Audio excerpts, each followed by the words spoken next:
Graham, the Rams are sitting in second in the West Division, but only 6 points separate you from last place. Can you talk about the parity in the league early on this year? Yeah, I think we started seeing that the last couple of years, the parity.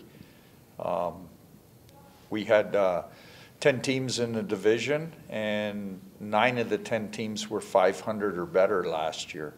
You know, and unfortunately for Waterloo, they were the odd man out, and it had to go down to goal differential. So again, you can see it. It's very close. Again, you can't take any game. You can't take any game for granted. You can't look at a score and say, oh, well, it was 8-0 for Carleton over UOIT, and we play UOIT on Thursday and assume you're going to win the game. You have to show up. You have to play. It's that close.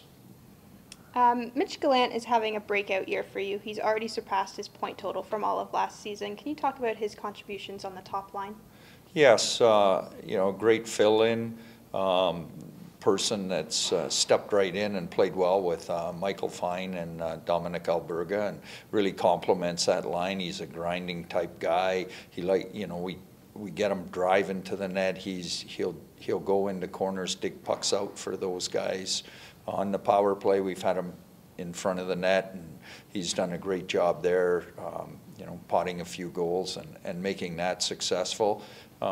He's the type of person that's really developed since he's come here, and as a result, the results of his hard work, his determination, and you know, his leadership skills, both on and off the ice, are paying off for him. So it's a real credit to him, and you know, we're glad he's playing well.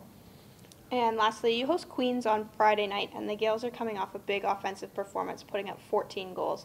How are you preparing for that Queens team? Well, Queens is always a tough team. We can't look ahead of UO but we know Queens is coming in here. We know they have a lot of alumni in the Toronto area, so they're going to have a good complement of support.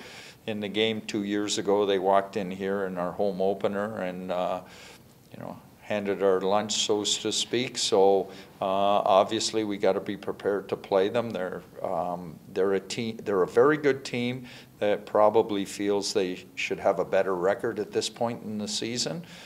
They had a great recruiting year. They've got some really good players. So obviously we're going to have to be, again, as I say it all the time, we've got to play 60 minutes and be at the top of our game. And Queens is a team, as you owe it, that we're going to have to be prepared and ready to play.